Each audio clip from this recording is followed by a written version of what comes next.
Hello, welcome to our first video lecture for Chapter 2. So this is video lecture 2.1, where we begin our study of motion along a straight line. So let me go to my first slide. Chapter 2, motion along a straight line. Let me start by pointing out that there is content that you can read from our textbook. Our textbook is a digital textbook on a website known as Wiley Plus, because the publisher's name is Wiley. The title of the textbook itself is Fundamentals of Physics, 11th edition. In these video lectures, I summarize the material that you can. Now I'm going back to my summary of the reading, and I am summarizing Chapter 2, Section 1, Position, Displacement, and Average Velocity. Okay, so let's begin. With this chapter, we begin a 3-chapter sequence on what is called kinematics. In kinematics, we are describing the motion of an object without addressing what's causing that motion. We'll save the study of the cause of a motion for later on. Now we're just going to describe how a particle is moving with descriptive words. But more than just words, also mathematics.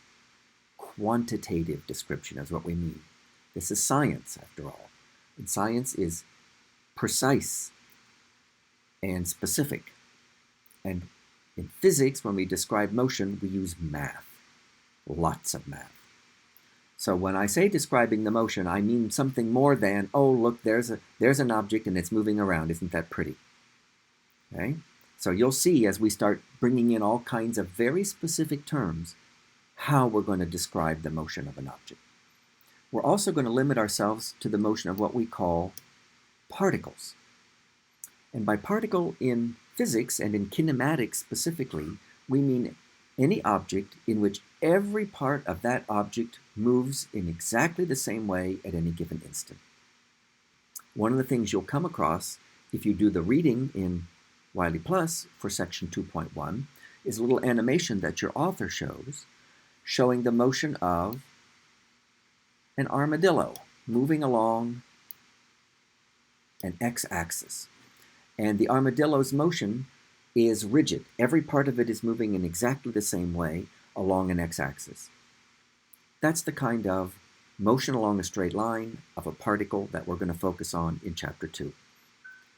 If you want some other examples of things that are more realistic or more everyday, you don't often see an armadillo moving around, that we would put into this category, say a drag car, a drag race where cars move in a straight line, or an airplane on a runway during its takeoff roll, but before it starts to take off and leave the ground and it's moving along the runway. You can think of that as motion along a straight line. And we'll see other examples. That's the kind of motion we're going to focus on in Chapter 2. So to describe that motion, what do we do? Well, we're going to define some very specific terms or quantities that we will use to help us describe the motion of a particle. So let's start looking at the various quantities that we're going to define. First quantity, position. Position is just a location or a coordinate on a chosen axis relative to a chosen origin. So here you see a depiction of part of an x-axis with a chosen origin. And we can have some particle, maybe it's an armadillo, maybe it's an airplane on a runway, maybe it's a drag car on a raceway, whatever it might be. And it's going to be moving along on this x-axis. And at any given time, any given instant, it has a position. It is located somewhere on this axis that you see. And you'll notice that this x-axis has a scale of meters. You can see the m over there on the right by the x. That tells you that the numbers that you see on this x-axis, like the 1 or the 2 or the 3 or the -1 or the -2 or the -3, is an x position in meters. And then the symbols we use are x if the object's moving along an x-axis, or y if it's moving along a y-axis, or z if it's moving along a z-axis. In Chapter 2, we tend to use x for a horizontal axis, an axis that's along the ground or parallel to the ground. A vertical axis, we tend to use y. That's just kind of convention. But position is a coordinate that tells you where the particle is located at any given time. Now, if the object is just sitting on the x-axis and never moving, then its position is never changing. That's going to be pretty boring. We're not going to limit ourselves to just that. We're going to be more interested in particles that change their position on an axis, such as an x-axis. Right? They're moving around. So we need something more than just position, or at least it's useful to have something more than just position. The next quantity we're going to define is called displacement. And by definition, displacement is change in position. Note the emphasis on the word change. Now the SI unit of displacement is still meter, symbol for that unit m, but now the symbol for the displacement, let's say the particle is moving along an x-axis, is delta x. That's a Greek capital letter delta followed by an x, meaning change in position. Okay? Final position minus initial position for a given time interval that has to be specified. And displacement is where we start to emphasize what we call vector quantities. And any vector quantity has both a magnitude and a direction associated with it. The magnitude of a vector quantity can never be negative. It's just the absolute value, if you like. And the direction, which is denoted by a sign, is, at least for our horizontal x-axis that you see up above, either the positive direction of x, to the right, or the negative direction, to the left. And so if a displacement delta x is a positive quantity for a given time interval, what that's telling you is that the particle ended up to the right of where it started. If the displacement delta x for a particle is a negative quantity, that's telling you that the particle ended up to the left of where it started. So displacement allows us to keep track of how much the position has changed in a given time interval. Now let's go to our next quantity that we find useful to define when we're studying or describing the motion of a particle. And that next quantity is defined to be average velocity. Now we're starting to expand our horizons a bit. Not only do we want to keep track of how much a position has changed, but how rapidly has that position changed. That is often a useful thing when you're describing the motion of a particle. And so average velocity is the rate of change of position over a finite time interval. Or to say it another way, it's the displacement in a given time interval divided by that time interval. What is the SI unit of average velocity? Well, it's the unit of displacement divided by the unit of time interval, so meter per second.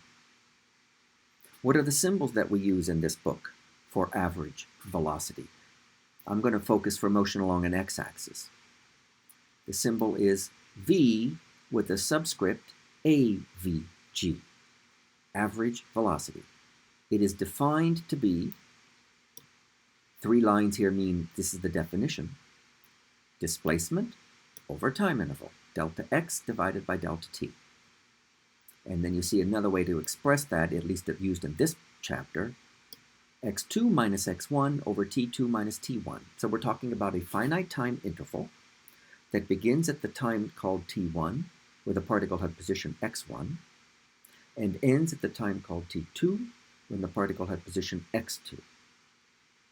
And with those definitions, the average velocity is computed by taking x2 minus x1 in the numerator and t2 minus t1 in the denominator. Average velocity, like displacement, is a vector quantity with a magnitude and a direction. And its direction is the same as the direction of the displacement of the particle for the given time interval, because displacement is right there in the numerator in the definition of average velocity. Okay, so what I want to turn to now is some a little animation to have us visualize the motion of a particle and get some practice with these ideas of position, displacement, and average velocity. So now I'm going to transition back to Wiley+. And I'm going to click on a different tab here in my browser to a simulation or animation that I have already opened. It is on Wiley+. You can find it on Wiley+. Horizontal motion of a bead on a smooth wire. And it's going to represent a bead moving along an x-axis, where the x-axis is a smooth wire, and the bead has been threaded onto this wire and can move on this smooth wire. And something, we don't care what right now, is causing it to move. And we're going to run an animation that's going to start at time 0, t equals 0, and it's going to end at the time chosen by this slider labeled t stop, which right now is 1 second. So when I run the animation, it's going to run for 1 second. It shows the bead as a red disk on the x-axis. You can see that it's currently located, its current position is x equals 2 meters. Let's run the animation for this 1 second time interval and see what we observe. Okay, in this time interval delta t, between t equals 0 and t equals 1 second, the x position changed from x equals 2 meters to x equals 4 meters. So, what was its displacement, delta x? Pause the video and answer that for yourself. Okay, did you pause it? Did you think about the answer to my question? What is the displacement of this particle, this bead, on this 1 second time interval? What is delta x? And did you say that delta x is positive 2 meters? Because you take x final minus x initial, x at the end of the time interval, minus x at the beginning. X at the end is 4 meters. X at the beginning was 2 meters. 4 minus 2 is 2. So delta x is 2 meters, positive 2 meters, for this time interval. There's even a little blue arrow pointing to the right here to show you that the displacement was to the right or in the positive x direction for this time interval. Now let me reset, and with this little drop-down menu, I can change when t stop is. I'm going to change it now to 3 seconds. So now the time interval is going to start at t equals 0 and end at t equals 3. Let's observe the motion.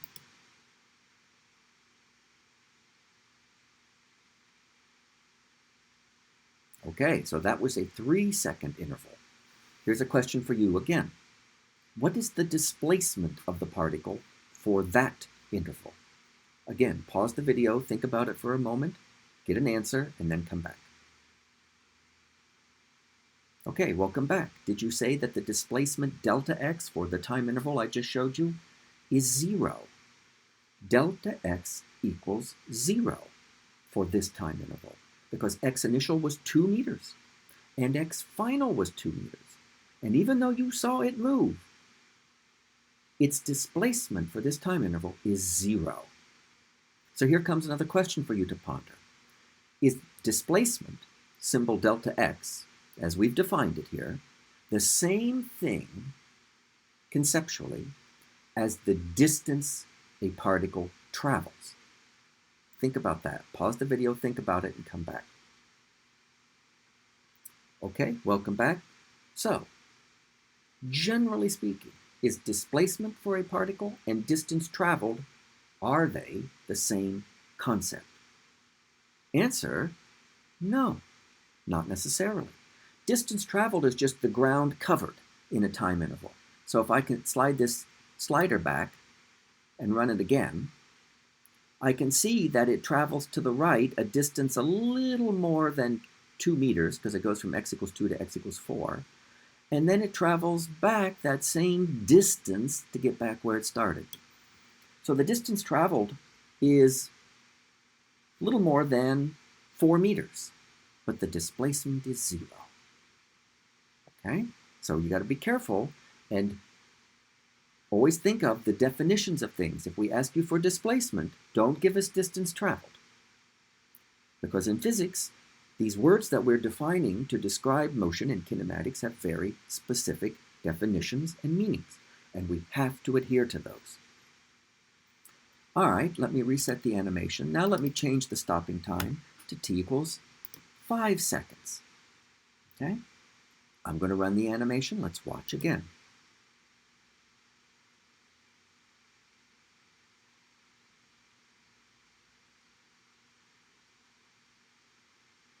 Okay, now there quite a bit happened in this 5-second time interval. Okay? Here's the first question for you. What is the displacement delta x for that interval? Pause, answer, and come back. Okay, welcome back. Did you say the displacement for this time interval, delta x, is negative 10 meters? The negative sign is important. The particle ends up to the left of where it started. And the value is negative 10. Because x final here, you can see, is negative 8 meters, and x initial was 2. And delta x is computed by taking x final minus x initial. Using algebra correctly, negative 8 minus 2 equals negative 10 meters. By the way, you also have to include the unit, m, for meter. Otherwise, the answer is incomplete. So the displacement here is negative 10 meters. All right, you ready for another little challenge? Calculate the average velocity for this time interval. Again, pause, think about it, and then come back. Okay, did you get that the average velocity for this time interval, v, avg, is equal to negative 2 meter per second? Why is that the answer? The definition of v average is displacement over time interval, delta x over delta t. So that's how we must compute it. The delta x for this time interval, the displacement we just said, is negative 10 meters. What's the delta t for this time interval? Well, t final is 5 seconds, t initial is 0 seconds, so delta t is 5 seconds. So we have negative 10 meters divided by 5 seconds is negative 2 meters per second. Okay, so now we have introduced position on an axis, displacement as change in position along that axis, and average velocity as displacement over time interval. And we've done some practice with that. Now I'm going to transition to a new slide. Let me get back here so you can see it. And now I am in Chapter 2, Section 2. So you can do the reading in our book on Wiley Plus, Chapter 2, Section 2, which is entitled Instantaneous Velocity and Speed. Okay? All right. Let me get this mode so that you can see it a little bit better. Instantaneous velocity and speed. So here's our motivation for defining yet another quantity to study kinematics. Average velocity is a kind of rate of change of position, but it's over a finite time interval, like the 5-second interval we just saw for the bead on the wire. There might be times when we're interested in rate of change of position, how fast and in what direction as a particle moves, but at a particular instant in time. Not over a drawn-out time interval, but at an instant.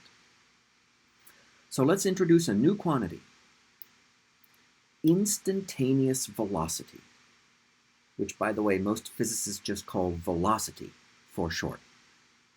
Okay? But for now, I'm going to use the full terminology, instantaneous velocity. What is its definition? First, in words.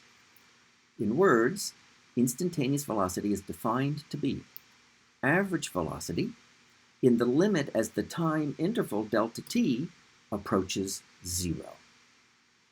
But we mean that word limit in a very precise mathematical way, as you will be learning in your calculus class, and I'll get to in a moment. But Instantaneous velocity is average velocity in the limit as the time interval delta t approaches 0. First, the SI unit of instantaneous velocity. Well, it's meter per second, because it's the unit of average velocity, which is meter per second. Now, what's the symbol or the notation that we use for average velocity?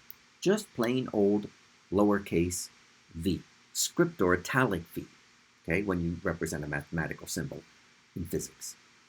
Here's its definition. 3 bars means defined. It's what a mathematician calls a limit as the time interval delta t goes to 0 of average velocity. And there's the mathematical expression delta x over delta t for average velocity.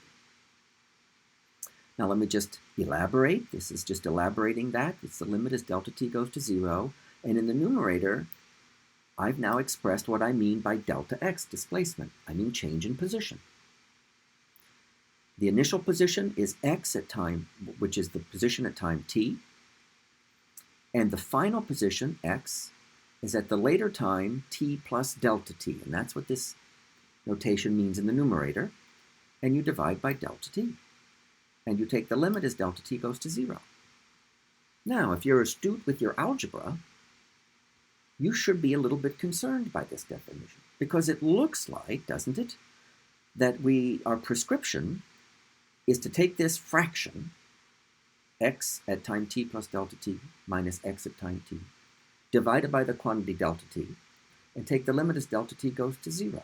But the delta t is in the denominator. So it looks like I'm taking a fraction and I'm making the denominator go to 0.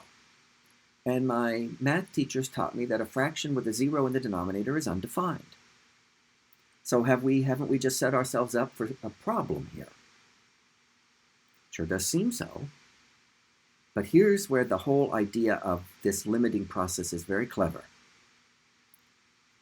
It turns out that the numerator, x at t plus delta t minus x at t, is also going to 0. So what I actually have is a fraction with a 0 divided by a 0. And if that limit is done in a very careful way, the output, the answer, what comes out of that limit, can be finite and have meaning. And it does. And that's what your calculus professor will be spending a very long time in Math 110 teaching you about. How to do that limit and how it can be done properly, such as that you end up with an answer at the end that makes sense.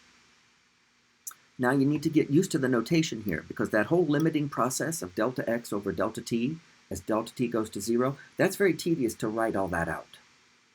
So we use shorthand notation, and there it is, dx over dt. That's the notation you'll see. So that is another way to express instantaneous velocity. Now to use the words, we say instantaneous velocity is the derivative of the position with respect to time.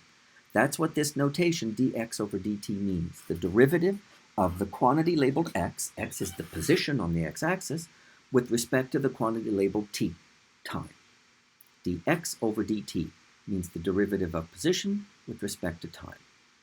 But we also use the words rate of change of position. A derivative measures the rate of change of a function. Okay? And instantaneous velocity is the rate of change of position. So with instantaneous velocity in kinematics, we are watching a particle and we are measuring the rate of change of its position at any given time. Now, I understand that the whole concept of a derivative is from calculus, and that may be new to you. You may have had calculus in high school. You may have only gotten up to pre-calculus. If you've not seen the whole concept of a derivative before, it can be a little bit daunting. And in a later video lecture, I'm going to be emphasizing those things that you need to understand right now about a derivative in order for us to continue in Chapter 2.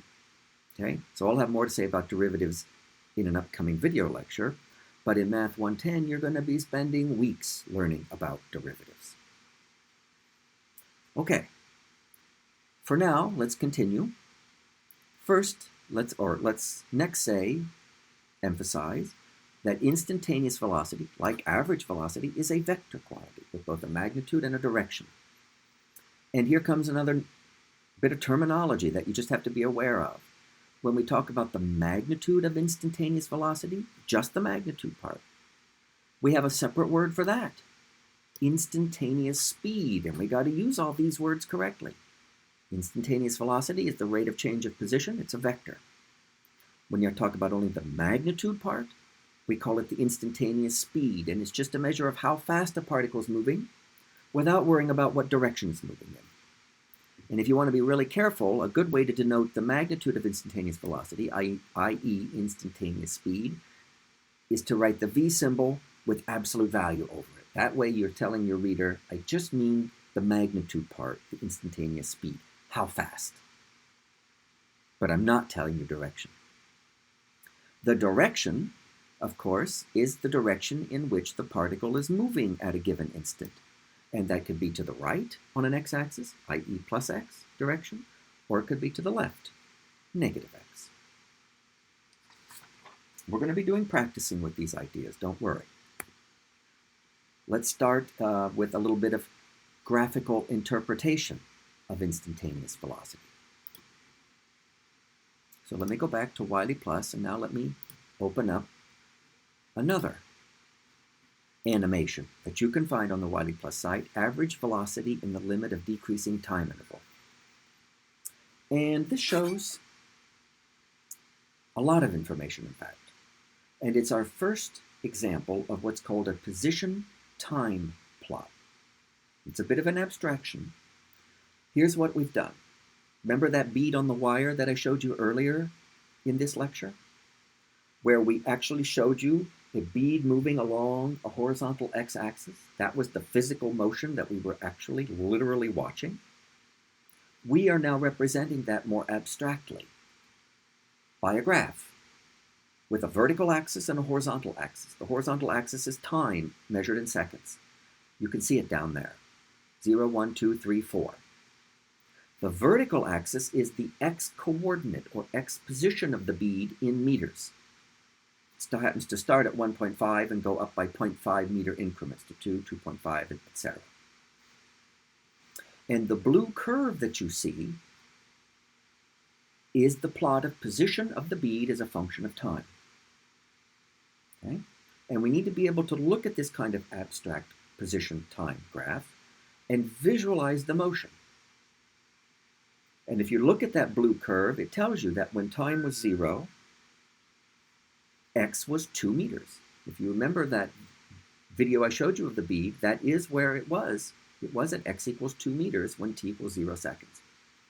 And as the time goes on, the x gets larger.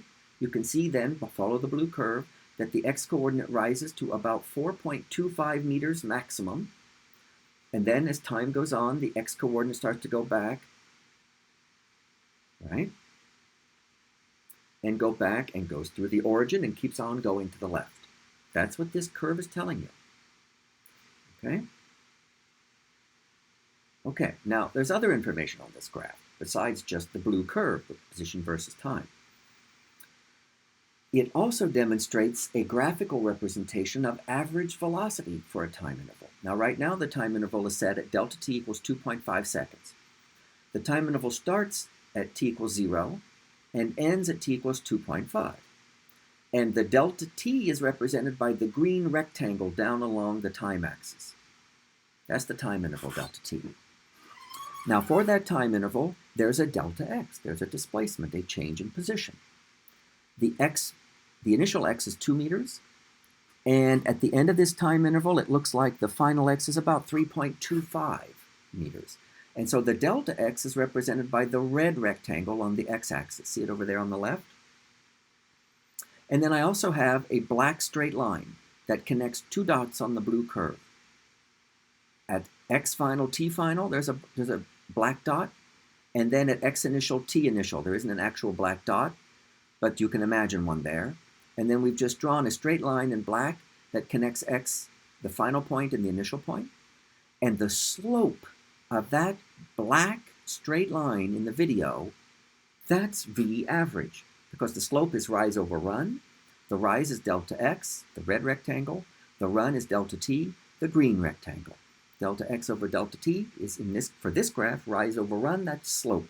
So the slope of that straight line is the average velocity for the time interval delta t. And if you do that calculation here, you'll take 3.25 minus 2 is 1.25 meters for the delta x, divided by 2 seconds for the delta t, and you get 0.5 meters per second. And the animation actually displays that. Now, with this slider, I can change delta t. Okay. Let's reduce the delta t, see how close we can get, to 2 seconds.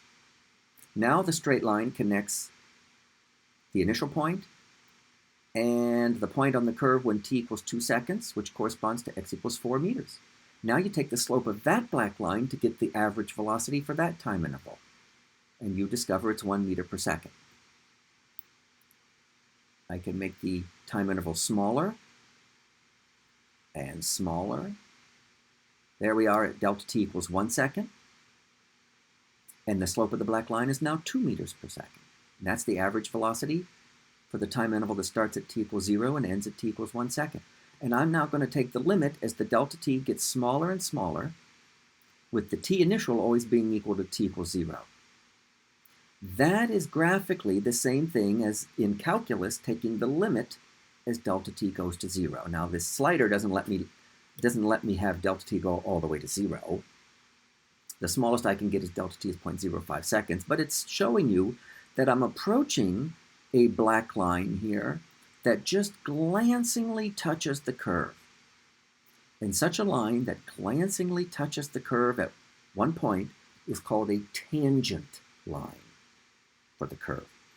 So what we see is happening is that as delta t goes to 0, I'm getting a straight line that's tangent to the curve at time 0, and the slope of that line is the average velocity, and the limit is delta t goes to 0, but that's what instantaneous velocity is. Okay? So we're getting to a nice geometrical interpretation of instantaneous velocity. If you have a plot of position versus time, x versus t, the slope of the tangent line to the curve at any given time is the instantaneous velocity of our particle at that time.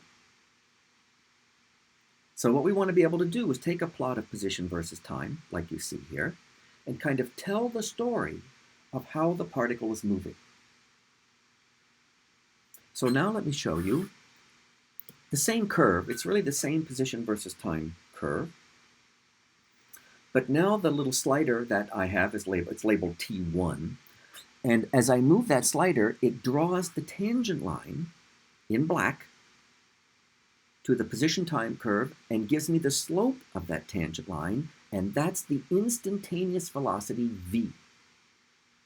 So for example, in this position versus time curve, I have the T1 slider set to 0, so the tangent line is at time 0, and you can see the black line there, and you can see it has a positive slope.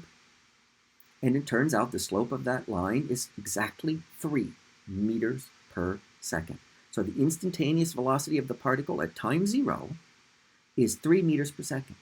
That means the particle is moving at a rate of 3 meters per second in the positive x direction at time 0. So again, you need to be able to tell me the story of the particle's motion. Let's change the time slider to T1. And the tangent line adjusts to always stay tangent to the curve. We're coming up on time 1 second. That's pretty close. There we are. So now we're at the time of 1 second. There's the tangent line, the black line. The animation tells me that v is 1 meter per second, so that's the slope of that curve, 1 meter per second. That tells me that it's moving at a rate of 1 meter per second, so not as fast, but still moving in the plus x direction. Okay? Can you see from this graph when the particle is at rest? For just one instant, there it is at rest. You see how you find out what it would be?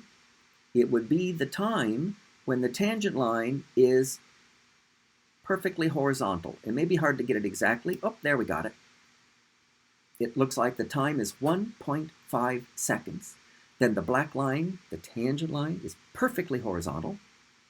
which means it has a slope equal to 0, which means the instantaneous velocity of the particle at this one instant is 0. It is at rest for this one instant.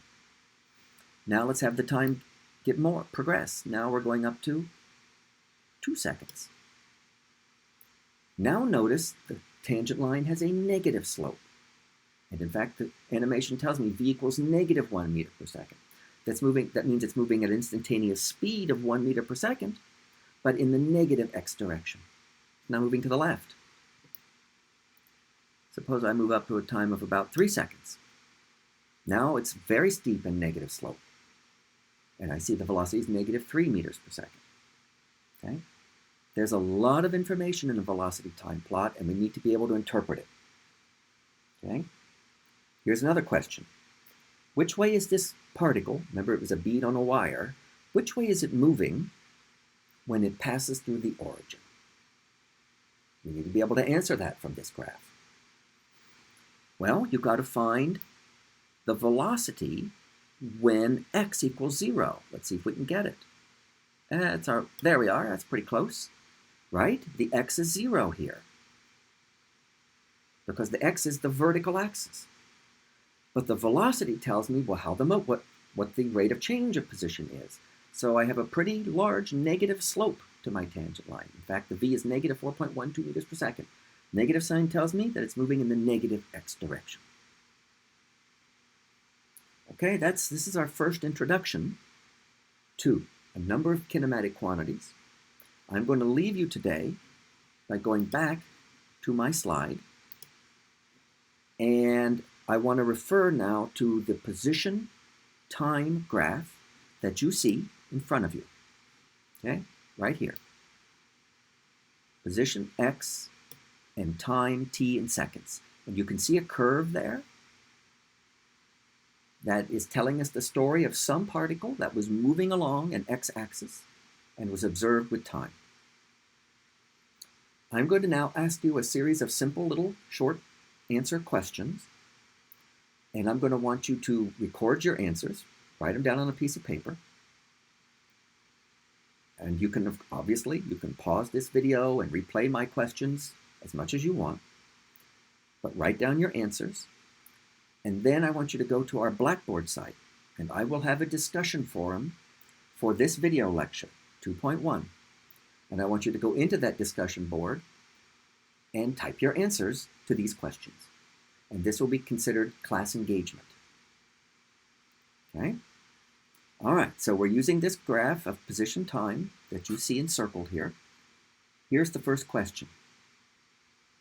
When, at what time value or values, is this particle at rest? You can only answer based on the curve that you see here. At what time or times is this particle at rest? That's question 1. Question 2. In what direction is the particle traveling at the time t equals 0? In what direction is the particle traveling at time t equals 0? Question 3. How many distinct times does the particle pass through the origin? How many distinct times does the particle pass through the origin? And question 4. In what direction is the particle traveling at t equals 3 seconds? In what direction is the particle traveling at t equals 3 seconds? So, answer those questions in the discussion board that I will post on Blackboard. Okay, that is all for our first lecture.